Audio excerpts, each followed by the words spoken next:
నమస్కారం BTV news కి స్వాగతం. ముందుగా హెడ్లైన్స్.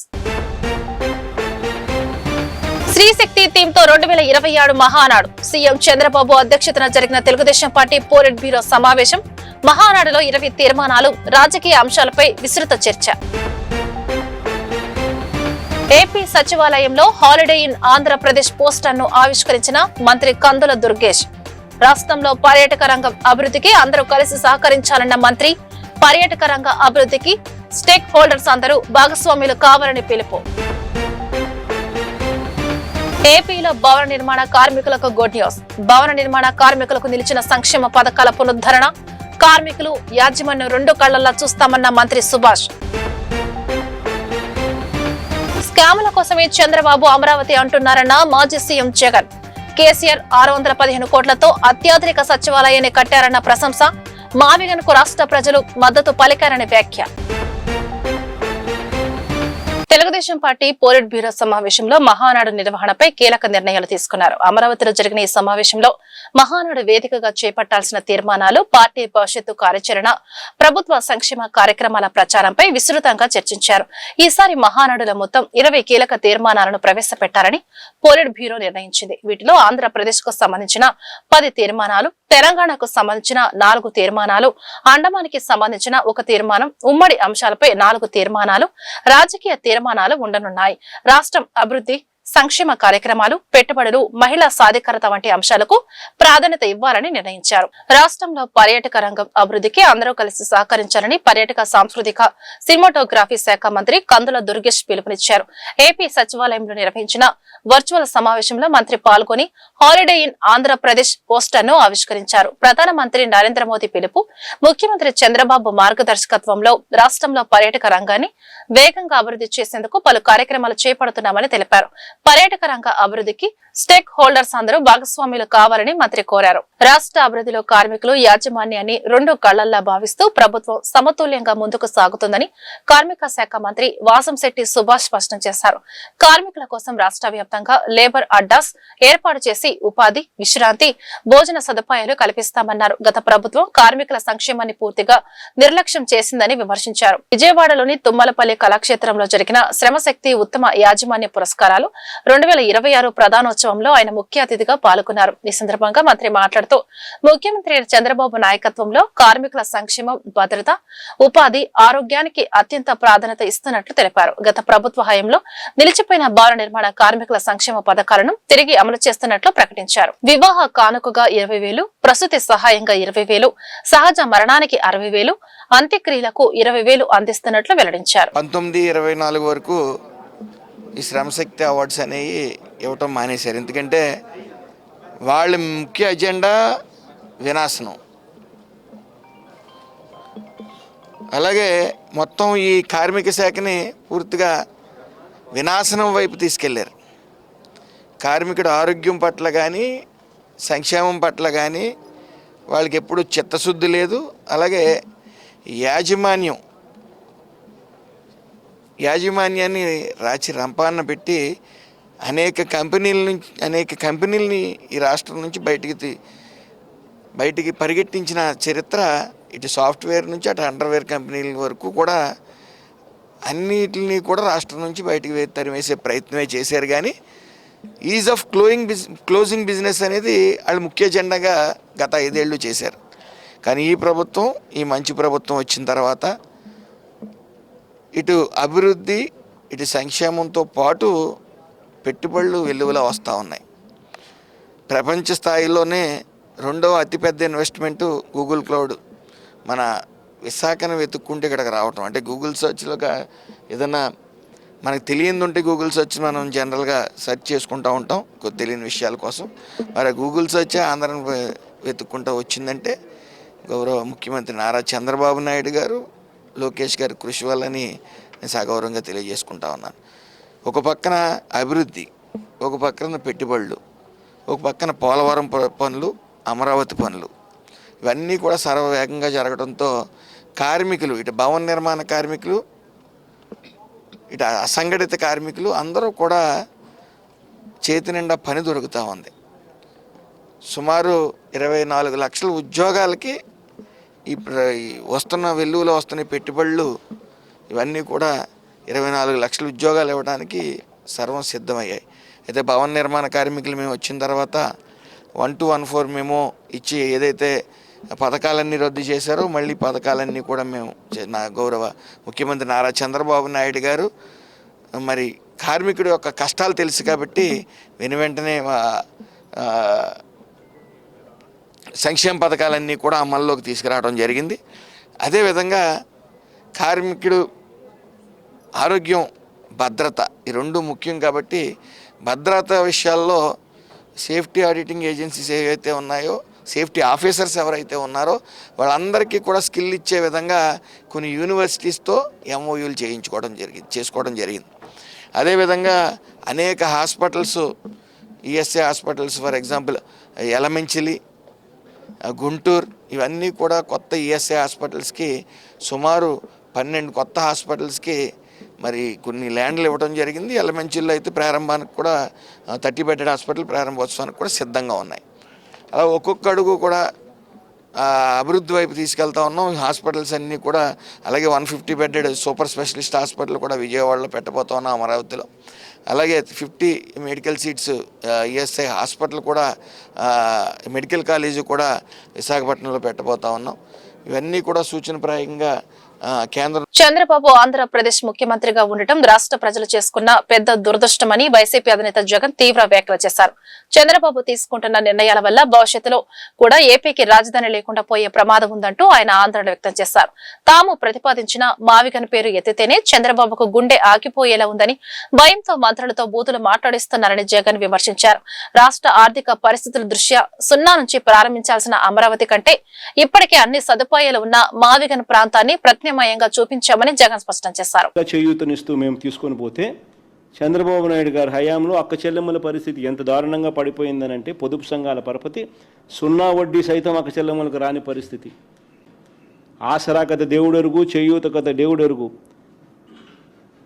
అన్ని పథకాలు రద్దయిపోయినాయి వైఎస్ఆర్సీపీ ప్రభుత్వంలో ఉన్నటువన్నీ కూడా. ఈయన ఇస్తానన్న సూపర్ 6, సూపర్ 7 మోసాలుగా తేలాయి. ఆ అక్క చెల్లెమ్మల పరపతి ఈరోజు 49,000 హయాంలో 49,000 కోట్లకు మా హయాంలో రుణాలు పెరిగితే చంద్రబాబు నాయుడు గారి హయాంలో అవి ఇప్పుడు తగ్గి, మనం చూపించినాను మన లాస్ట్ టైం ప్రెస్ మీట్లో, మన డిసెంబర్ నాటికి అది 31,000కు పడిపోయినాయి అక్క చెల్లెమ్మలకు ఇచ్చే రుణాల పరపతి. ఇప్పటికే ఓ పక్క గ్రామీణ వ్యవస్థలో రైతు సంతోషంగా లేడు, ఏ పంటకు గిట్టుబాటు ధర లేదు, ఉచిత పంటల బీమా పథకం లేదు, క్రాప్ ఇన్సూరెన్స్ లేదు, ఇన్పుట్ సబ్సిడీ లేదు. మోంతా తుఫాన్ వస్తే ఇంతవరకు మోంతా తుఫాన్ వచ్చిన ఇన్పుట్ సబ్సిడీ ఇంతవరకు ఇవ్వలేదు. ఏ పంటకు గిట్టుబాటు ధరలు లేవు. గ్రామీణ వ్యవస్థ అంతా కూడా కుప్పకూలిపోయిన పరిస్థితుల్లో 4 రూపాయలు పెట్రోలు డీజిల్ రేట్లు పెరిగినాయి. మరి పెద్ద మనిషి చంద్రబాబు నాయుడు గారు ఏం చేయాలి? చంపలు వేసుకొని 2 ఏళ్ల కిందటి నేను పెంచాల్సింది, కనీసం ఇప్పుడన్నా నేను చంపలు వేసుకొని పెంచుతున్నాను అని చెప్పి కనీసం సారీ చెప్పి చంపలు వేసుకొని కనీసం ఇప్పుడన్నా తగ్గించాలన్నా? వాళ్ళు పెంచిన 4 రూపాయలు ప్లస్ ఈయన తగ్గిస్తానన్న అమౌంట్ కలిసి కనీసం 8 రూపాయలన్నా తగ్గించాలన్నా లేదా? లీటర్కు మేనిఫెస్టోలో పెట్టినాడు, స్పీచ్లు ఇచ్చినాడు, ఎన్ని చెప్పినాడు. తగ్గించకపోగా ఈ మనిషి ఏం చేసినాడు తెలుసా? ఇది స్కామ్. సంక్షోభంలో స్కాములు ఎలా చేస్తారు చంద్రబాబు నాయుడు దగ్గర నుంచి మనం నేర్చుకోవాలి. ఇప్పుడు చెప్తా. ఓ పక్క ఏప్రిల్లో మీ అందరికీ తెలిసే ఉంటుంది, ఏప్రిల్లో పెట్రోల్ బంకుల దగ్గర పెట్రోల్ బంకుల దగ్గర ప్రజలంతా పెట్రోల్ దొరకడం లేదు, డీజిల్ దొరకడం లేదు అని చెప్పి బార్లు తీరిన పరిస్థితులు మీ అందరికీ గుర్తుండే ఉంటుంది. సో పెట్రోల్ దొరక్క బార్లు తీరిన పరిస్థితుల్లో ప్రజలు ఉన్న సమయంలో ప్రజలకు మంచి చేయాలన్న చంద్రబాబు నాయుడు గారు కేంద్ర ప్రభుత్వంలో ఆయన భాగస్వాముడిగా ఉన్నాడు కాబట్టి ఇంగారంతా ఎక్కువ ఒత్తిడి తీసుకొని వచ్చి ఎక్కువ పెట్రోలు ఎక్కువ డీజిల్ మనకు అందుబాటులోకి ఉంచి కనీసం ప్రజలకు మేలు చేయాలని ఆలోచన చేయాల్సింది పోయి చంద్రబాబు నాయుడు ఏం చేశారు తెలుసా? ఐఓసీకి, ఈ ఆయిల్ మార్కెటింగ్ కంపెనీస్ ఉన్నాయి, బీపీసీఎల్, ఐఓసీ, వీళ్ళకందరికీ ఏమని లెటర్ రాస్తారు తెలుసా? ప్రజల కోసంగా లెటర్ రాసేది. అమరావతిలో కాంట్రాక్టర్లకు రీటైల్ బంకుల్లో బల్క్ సప్లై అనేది వాళ్ళకు ఇవ్వకండి, అవి రేట్ ఎక్కువ, రీటైల్ బంకుల్లోనే వాళ్ళు. ఆర్యవైశ్యులకు ఎలాంటి సమస్యలు ఎదురైనా తమ సంఘం అండగా నిలిచి అన్ని విధాలుగా ఆదుకుంటుందని విజయవాడ అర్బన్ జిల్లా ఆర్యవైశ్య సంఘం అధ్యక్షుడు కొత్త ముక్తేశ్వరరావు తెలిపారు. నిరుపేద ఆర్యవైశ్యులకు అండగా ఉంటామని ఆయన స్పష్టం చేశారు.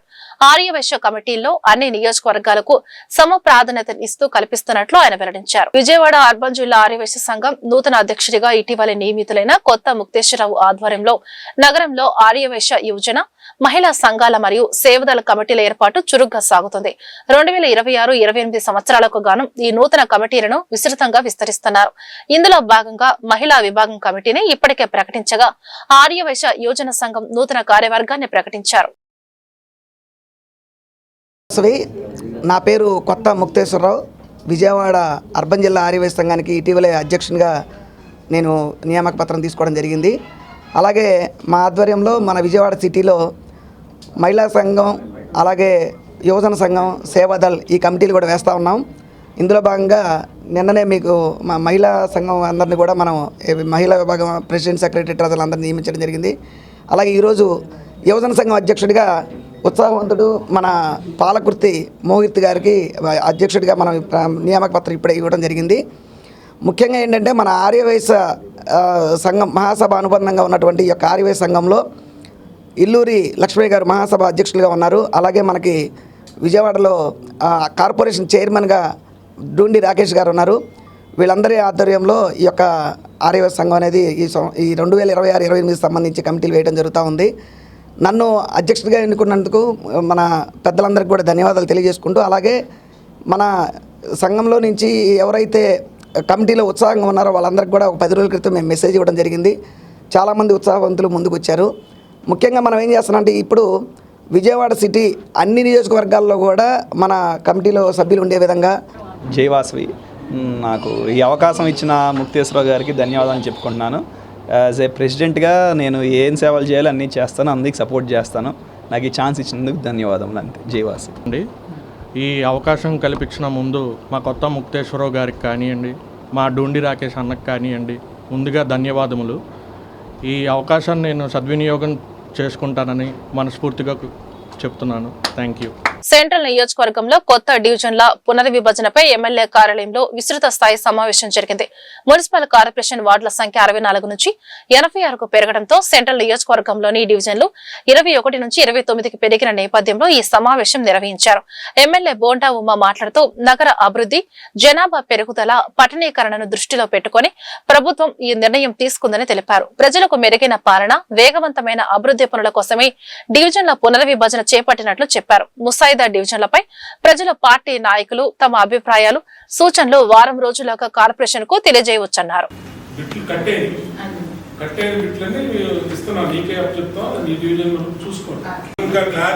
క్లారిటీ కావాలంటే వీళ్ళు చేసిన వాళ్ళు నలుగురికి తెలుసు. ఏరియా వైజ్ వీళ్ళ ఫోన్ నెంబర్ తీసుకోండి, ఎవరి డివిజను వీళ్ళు చేశారో చెప్తారు.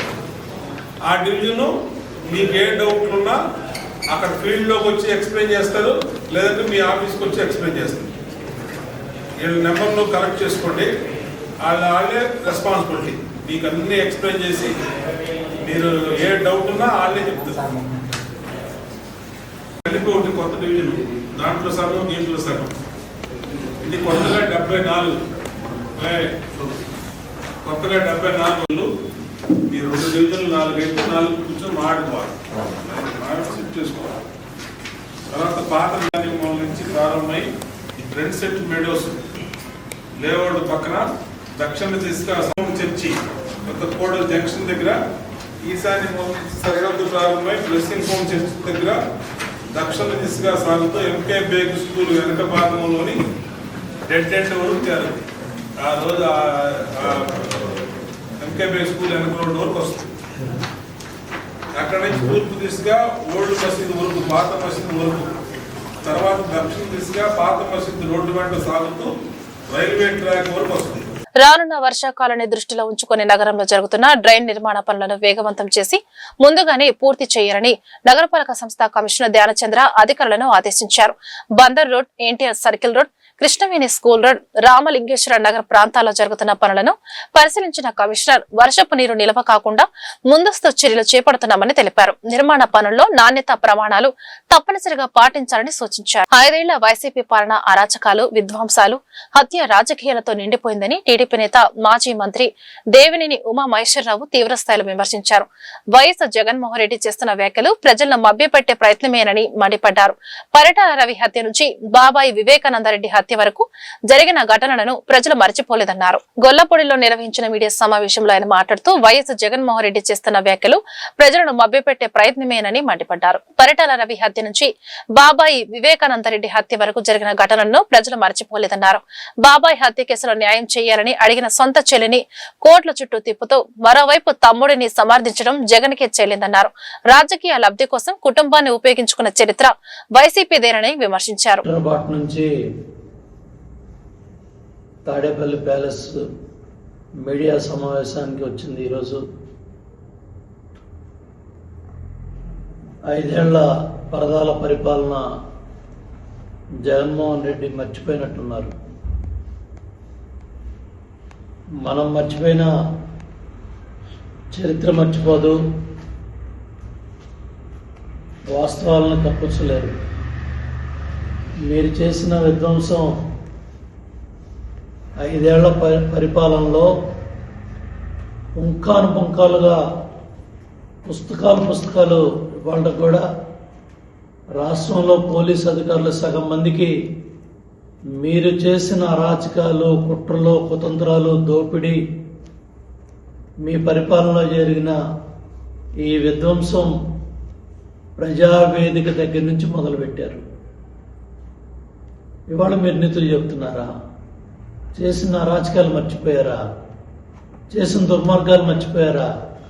ఎస్సీ, ఎస్టీ, బీసీ, మైనార్టీ, పేద వర్గాల మీద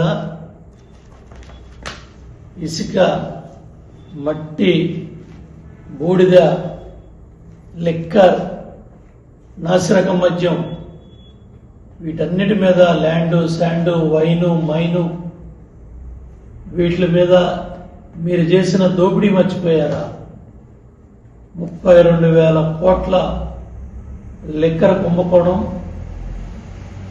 వందల మంది, వేల మంది ఆ నాసిరకం మద్యం తాగి హాస్పిటల్ పాలై ఈరోజు కూడా జీవోత్సవాలుగా బతుకుతున్న వాళ్ళు చాలా మంది ఉన్నారు. ఇవన్నీ మర్చిపోయారా? జగనాసుర రక్త చరిత్ర మీరు మర్చిపోయిన చరిత్ర మర్చిపోదు. గొడ్డలి చేతితో పెట్టి మొన్న జరిగిన గత 5 ఏళ్ల వైసీపీ పరిపాలనలో 2019లో మీరు చేసింది ఇదే కదా. బాబాయ్ హత్య కేసు గొడ్డలు మా చేతుల్లో పెట్టి మీరు ఎన్నికల్లో గెలిచారు. 151 సీట్లు వచ్చాయి. ఏం ఉద్ధరించావు? ఏం పరిపాలన అందించావు? తెలుగుదేశం పార్టీ కార్యకర్తలు, నాయకులు, ప్రజాప్రతినిధులు మహానాడును పెద్ద పండుగ మాదిరిగా నిర్వహించుకుంటామని తూర్పు నియోజకవర్గ ఎమ్మెల్యే గద్దె రామ్మోహన్ చెప్పారు. అయితే ప్రస్తుతం పొదుపు చర్యలు పాటించాలని కేంద్ర రాష్ట్ర ప్రభుత్వాలు ఆదేశాల మేరకు స్థానికంగా నిర్వహించే మహానాడును కూడా పార్టీ నాయకులు, కార్యకర్తలు కస్టర్ల వారీగా ఘనంగా నిర్వహించాలని ఆయన ఆదేశించారు. పటమట అశోక్ నగర్ లోని తూర్పు నియోజకవర్గ ఎమ్మెల్యే కార్యాలయంలో ఆవరణలో తూర్పు నియోజకవర్గ క్లస్టర్లతో వర్చువల్ మహానాడు నిర్వహణ గురించి సమావేశం జరిగింది. తూర్పు నియోజకవర్గ ఎమ్మెల్యే గద్దె రామ్మోహన్ పాల్గొన్నారు. ఈ సందర్భంగా ఎమ్మెల్యే గద్దె రామ్మోహన్ మాట్లాడుతూ మహానాడు అంటే పండుగ లాంటిదని తెలిపారు. ప్రస్తుతం నెలకొని ఉన్న ప్రత్యేక పరిస్థితుల్లో యుద్ధం కారణంగా పొదుపు పాటించాలని ప్రధానమంత్రి నరేంద్ర మోడీ, ముఖ్యమంత్రి చంద్రబాబు నాయుడు ఆదేశాల మేరకు ఎక్కడికక్కడే మహానాడు నిర్వహించాలని పార్టీ ఆదేశించిందని వెల్లడించారు. ప్రతి ఒక్క క్లస్టర్ ఇన్ఛార్జీలు కూడా ఇక్కడ ఇన్వైట్ చేసి వారందరూ కూడా పార్టీ ఆదేశాలు తెలియజెప్పి వాళ్ళు కూడా ఈ 4 రోజుల్లో వాళ్ళ పరిధిలో ఉన్న డివిజన్లో, వాళ్ళ పరిధిలో ఉన్న యూనిట్ ఇన్ఛార్జీలతోనూ, డివిజన్ ప్రెసిడెంట్తోనూ మీటింగ్లు ఏర్పాటు చేసుకుని ఈ కార్యక్రమాన్ని చేయాలి అని చెప్పి వాళ్ళ ఆదేశాలు ఇవ్వడం జరిగింది. అందరూ కూడా మహానాడు ఒకే చోట జరిగితే ఒక పండుగ వాతావరణం ఉండేది. అందరూ కూడా అన్ని జిల్లాల నుంచి వచ్చే నాయకుల్ని ఒకసారి పరిచయాలు చేసుకునేవి, ఒకరికొకళ్ళు కలుసుకునేవాళ్ళు. రాష్ట్రం అంతా కూడా అటు తెలంగాణ నుంచి కూడా వస్తే ఆ మిత్రులు కూడా కలిసి అదొక పండుగ ఉండేది. కానీ ఇప్పుడున్న పరిస్థితులను బట్టి ఈ విధమైన మహానాడిని ఏ విధంగా ఘనంగా చేసుకోవాలి, అందరూ కూడా జూములో ఆ నాయకులు చూసే అవకాశం కూడా వస్తుంది. సరే, ఎదురుగా చూడలేకపోయినా జూములోనే చూసి కొంతవరకు సంతృప్తి పడవచ్చు. అదేవిధంగా మహానాడులో జరిగే తీర్మానాలు, ఈ ప్రభుత్వం రానున్న రోజుల్లో ఏం చేయబోతోందని చెప్పే విషయాలు, ప్రజల్ని ఏ విధంగా చైతన్యపరచాలనే పద్ధతులు కానివ్వండి, అదేవిధంగా దుర్మార్గమైన గొడ్డలి పార్టీ ఏదైతే గొడ్డలి పార్టీ ఉందో ఆ పార్టీ అనేకమైన అవాస్తవాల్ని ప్రజల్లోకి తీసుకెళ్ళి మరలా వాళ్ళ సింపతి పొందాలని, నిన్నగాక మొన్న ఒక పాస్టర్ ఆడిన నాటకం చూసుకున్నా, ఇంకా అనేకమైన నాటకాలు అదే కల్తీ మద్యం తయారు చేసి ఆ మద్యాన్ని కూటమి ప్రభుత్వం మీద బురద బులవాలు చేసిన ప్రయత్నాలు, ఇవన్నీ కూడా అనేకం పగడబందీగా బయటికి తీసుకురావడం జరిగింది. ప్రజల్లో ఆ యొక్క నిజానిజాలు తెలియజెప్పడం జరుగుతోంది. వీటన్నిటి మీద చర్చ జరిగి ఈ మహానాడులో అందరూ కూడా పాల్గొవాలని చెప్పి నేను నాయకుల్ని కోరుతా ఉన్నాను. అదేవిధంగా ఎండ కూడా ఈసారి ఎప్పుడూ లేదుగా హీట్ వేవ్స్ వస్తాయని చెబుతూ ఉన్నారు. మరి అందరినీ కూడా అలర్ట్ చేస్తే ఈరోజైతే 12 గంటల కాంచి ఎవరి ఇంట్లోంచి బయటకు రావద్దని కూడా కలెక్టర్ గారు, పోలీస్ కమిషనర్ గారు చెప్పడం జరిగింది. దీన్ని కూడా దృష్టిలో పెట్టుకుని ఎక్కడికక్కడ ఈ కార్యక్రమాలు జాగ్రత్తగా జరుపుకోవాలని, ఈ ప్రజలను కూడా అవగాహన పరచాలి. ఎండలో ఈ వారం రోజుల పాటు వచ్చే ఈ హీట్ వేవ్స్ని, ఈ ఎండాకాలంలో ఎప్పుడూ కని విని రీతులు ఈసారి ఉష్ణోగ్రత పెరుగుతూ ఉందని చెబుతూ ఉన్నారు. ఏదో ఒక వేవ్ అనేది వస్తుంది ప్రపంచం మొత్తం మీద అని చెబుతూ ఉన్నారు. దాన్ని కూడా నుంచి కాపాడుకోవడానికి మనం వార్తలు ముగించే ముందు హెడ్లైన్స్ మరొకసారి. శ్రీశక్తి థీమ్ తో 2027 మహానాడు సీఎం చంద్రబాబు అధ్యక్షతన జరిగిన తెలుగుదేశం పార్టీ పోలిట్ బ్యూరో సమావేశం. మహానాడులో 20 తీర్మానాలు, రాజకీయ అంశాలపై విస్తృత చర్చ. ఏపీ సచివాలయంలో హాలిడే ఇన్ ఆంధ్రప్రదేశ్ పోస్టర్ ను ఆవిష్కరించిన మంత్రి కందుల దుర్గేష్. రాష్ట్రంలో పర్యాటక రంగం అభివృద్ధికి అందరూ కలిసి సహకరించాలన్న మంత్రి. పర్యాటక రంగ అభివృద్ధికి స్టేక్ హోల్డర్స్ అందరూ భాగస్వాములు కావాలని పిలుపు. ఏపీలో భవన నిర్మాణ కార్మికులకు గుడ్ న్యూస్. భవన నిర్మాణ కార్మికులకు నిలిచిన సంక్షేమ పథకాల పునరుద్ధరణ, కార్మికులు యాజమాన్యం 2 కళ్లలా చూస్తామన్న మంత్రి సుభాష్. స్కాముల కోసమే చంద్రబాబు అమరావతి అంటున్నారన్న మాజీ సీఎం జగన్. కేసీఆర్ 615 కోట్లతో అత్యాధునిక సచివాలయాన్ని కట్టారన్న ప్రశంస. మావిగన్కు రాష్ట్ర ప్రజలు మద్దతు పలికారని వ్యాఖ్య. ఈ వార్త ఇంతటితో సమాప్తం. నమస్కారం.